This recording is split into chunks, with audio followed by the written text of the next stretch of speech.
Hello, friends. I did a poll last night before I went to bed about which video you guys would like to see in the content pipeline. I'm gonna tell you a secret.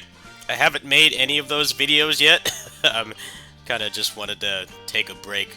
This won the poll with, last time I checked, 69% of the votes, so that's obviously a pretty good meme number there. So I'm gonna give two disclaimers. The first is that this is on emulator. I did pay for the game legally, so no one's gonna come after me or anything.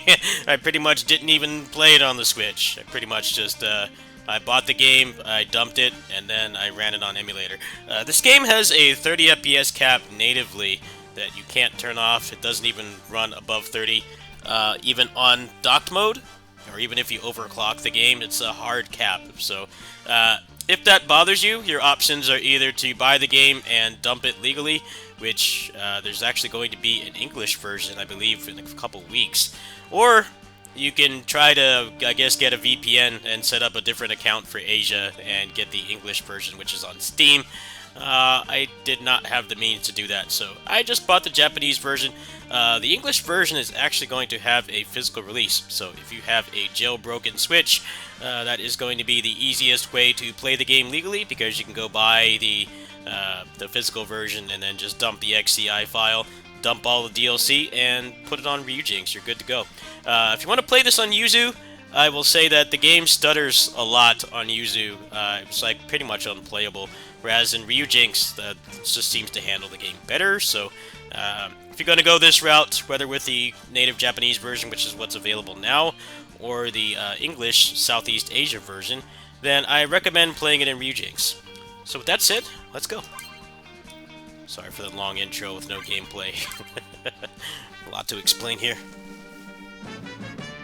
I actually watched the original Kamen Rider series, or most of it, not that long ago, so this game is very accurate, even though it's based on the reboot, which is actually going to be coming to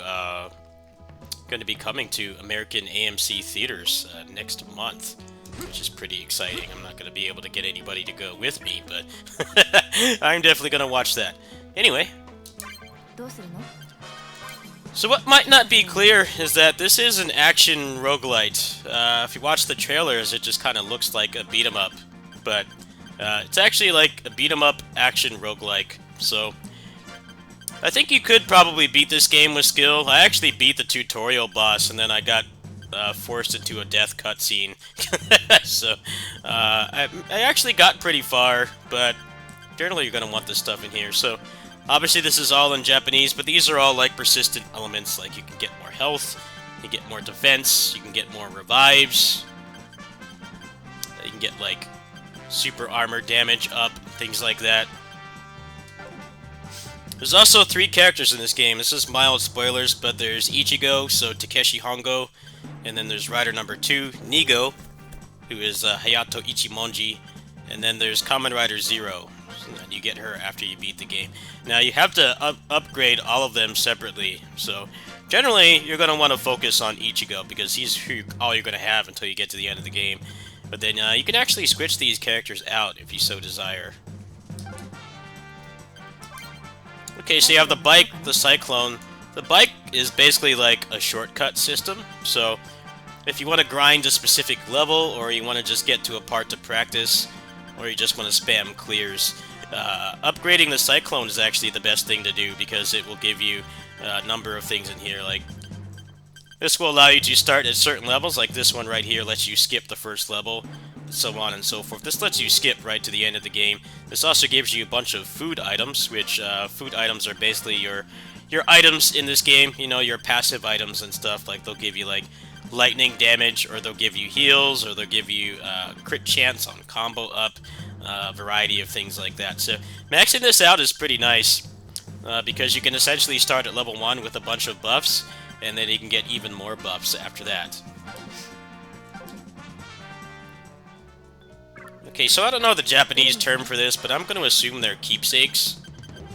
You will get these as you play as random drops. This is one of the replay value functions in the game.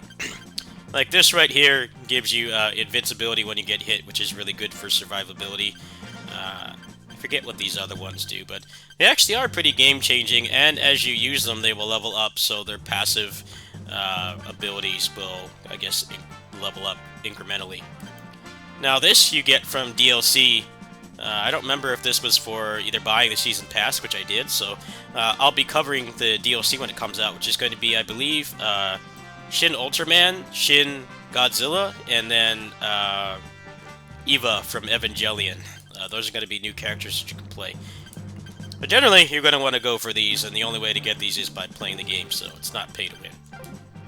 Okay, so we're going to go ahead and use the Cyclone and start from level 1. Now, what I found is if you switch characters, you don't get access to food items, apparently. So, if you're wanting to do serious runs for progression, there's kind of a plus side and a downside. You'll get more items if you play by yourself, but if you have a computer ally, I think, like, last time I played through the game, I got nothing but currency items in the lower right-hand corner there, so I guess it depends on what you want to do, but we're going to go ahead and do a one-player run. We're going to play as Ichigo because he's most powered up, and we're going to go back to the first level. Now this is actually the tutorial, so you want to start here.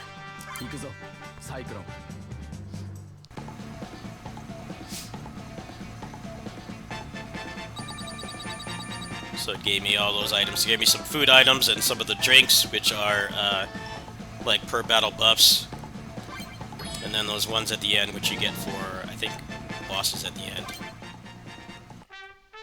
I went into this blind, by the way. I had to translate everything with my phone, so this might not be as thorough as some of the other overviews I've done, just because of the language barrier. Alright. So I don't really feel like busting out the phone to translate this, but these are 4-star food items here, so we're gonna go ahead and take that.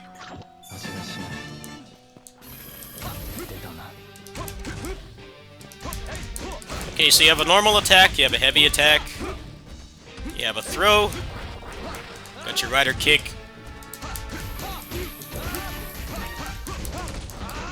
you have an aerial string, very responsive dodge cancel. There's also which time just dodges in this game. It's actually a pretty legit game. It's a little light on content, but very enjoyable. One of the better action roguelikes I've played. Just think the promotional footage for this is like a little bit misleading. It looks like a straight beat 'em up, but it's an action roguelike through and through.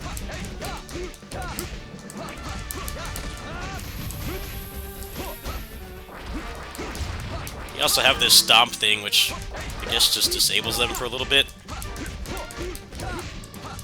Let's try to get a just dodge here.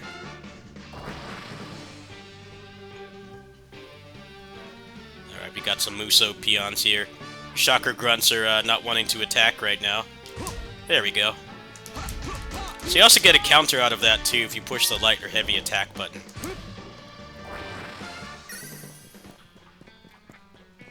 So if you played the SNES Kamen Rider beat 'em up, I know probably like 2 of you have probably played that, but in that game, transforming would actually heal you. So you don't want to henshin until generally you feel like you need it, but you do get some pretty significant buffs for doing so.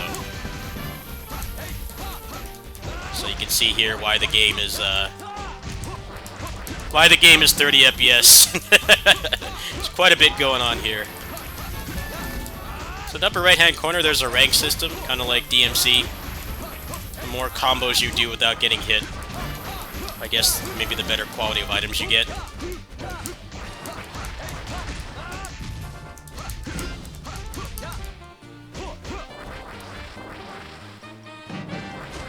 This is authentic music from the show, by the way, which is pretty awesome. Okay, so this is a normal, like, generic upgrade. So you can choose money, you can choose the crystals, or health. So we're gonna go with money, because I'm probably gonna level up the rest of the characters. We're gonna go for the burger here. I'm gonna be a filthy American and choose the burger instead of the ramen.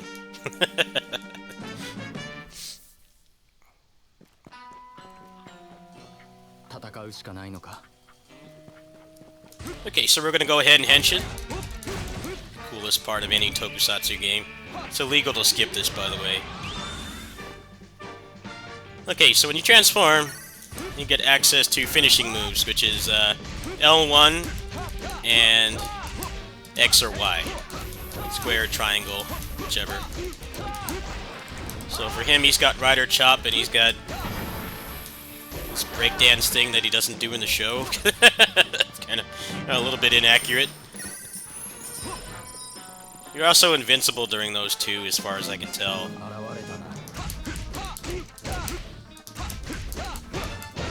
So a good combo is do your aerial string, your heavy attack string, and then Rider Chop.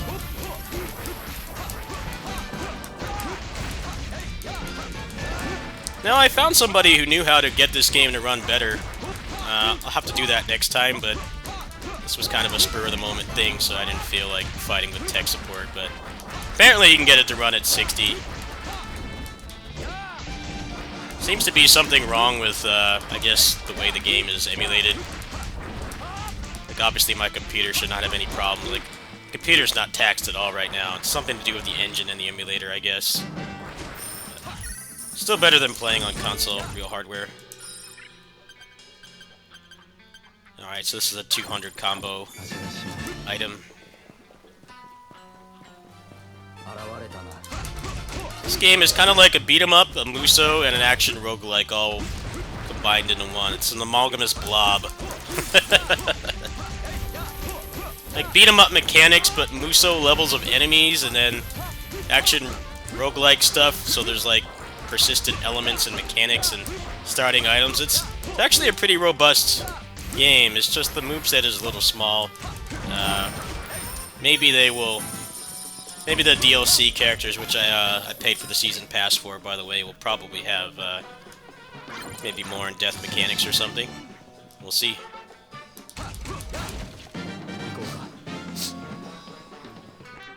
So this game is pretty straightforward. You know, if you like just Bloody Palace kind of gameplay progression, where, you know, just run to the right and beat up guys, then I think this game is a good fit. If you're a Kamen Rider fan, it's even better, because it's got, like, actual music from the show and a lot of really cool accuracies and references and stuff. By the way, while I'm just kind of don't really have anything to explain, you can watch the original Kamen Rider legally on Tokushoutsu. Go ahead and look that up. It's on Shout Factory. It is like a 100-episode series, so kind of treat it like OG Power Rangers. You don't need to watch every episode. I've watched like maybe half of it, and I was pretty satisfied with that. Watch the beginning and a lot of the part where Ichimonji comes in, and then some of the end.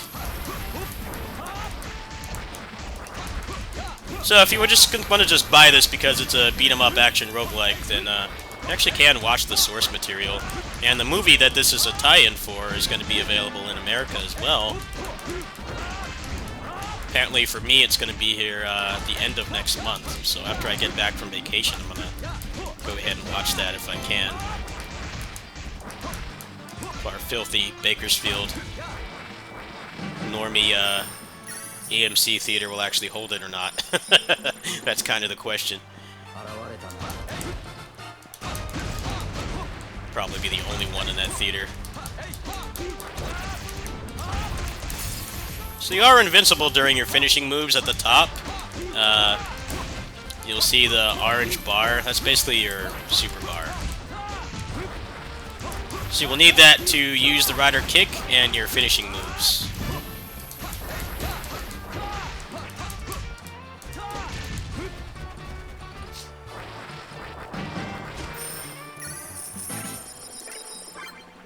Okay, so this is basically a drink machine, as you can see, because this game is set in Japan. They have much better drinks than we do. These give a variety of things, and some of them are permanent, some of them are for a couple battles only, so if you're running low on cash, you might want to just use something like this. So we'll go ahead and... actually, we're not going to do that because I'm trying to farm some money. So this is the ATM. You can probably surmise what this is going to do. If you die, then you lose your money. But if you put it in the ATM, which is always before a boss fight, then it will persist between deaths and runs. Alright, so we already got these buffs from starting, so I guess we'll just take this one. Alright, so here's the first boss. This is basically like a updated version of the first boss that Ichigo fights in the actual show. First enemy in Kamen Rider is literally just Spider-Man. It's pretty interesting to think about.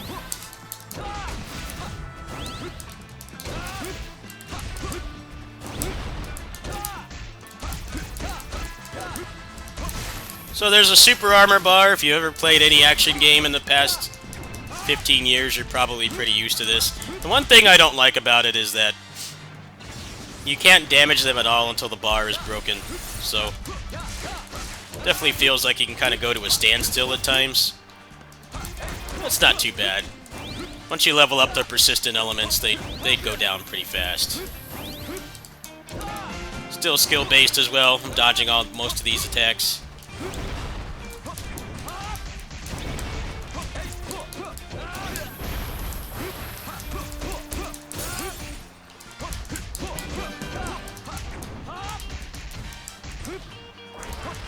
Okay, so at this point, you want to take your coat off, and then you want to cast your Rider Kick, which is L1 and R1. It's illegal to skip this, by the way. I paid for this game legally, but they come to your house if you skip the Rider Kick, as far as I'm concerned. It's illegal to skip the Henshin and the Rider Kick. And boom, there you go. It's basically the entire progression of the game. You have 5 levels with a number of bosses. You get some unlockable characters at the end. And then from there, you just repeat and do it again. You can unlock more stuff. So thanks for watching. Thanks to everybody who voted. All 69% of you that voted. It was very fun to do this. I was kind of apprehensive because, you know, it's not in Japanese. I can't be as thorough as I normally am with these kinds of videos, but the game is pretty simple enough. I actually translated most of the stuff on my phone, but there will be an English version of this, and money's going to be a little bit tight, barring donations and stuff, but I'm going to try to get the physical Switch version, because getting the PC version is kind of a nightmare because it's region locked, and you don't want to mess around with VPNs on your main Steam account, because we all have like 8,000 games on there we don't play, right? You don't want to get banned for playing some weeb trash Kamen Rider games, so that's not something I'm willing to do. If I can get access to a new like Japanese account and get it made, if any of you would be willing to help me with that, I would love to play this game in English, but I don't think I have too many people from Southeast Asia or Japan watching, but if you are, you can go ahead and contact me. I'm going to go ahead and put my Discord in the description. That's pretty much the entire gameplay loop. You just go through levels. It really is just a beat 'em up. There's very few gimmicks. There's a couple environmental hazards, but pretty much just run to the right and beat up stuff, and you get like cool leveling up and persistent elements and builds and stuff. It's really fun for a movie tie-in game. It's definitely better than the movie tie-in games that I got to play when I was a kid, so I'm jealous of the kids that are going to get to play this, but definitely the 30 FPS cap is actually pretty justified because of how much stuff is going on the screen. But if you have a decent computer and a jailbroken Switch, you can still buy the game so that we get more Kamen Rider games like this and then play it at a higher frame rate. Thanks for watching.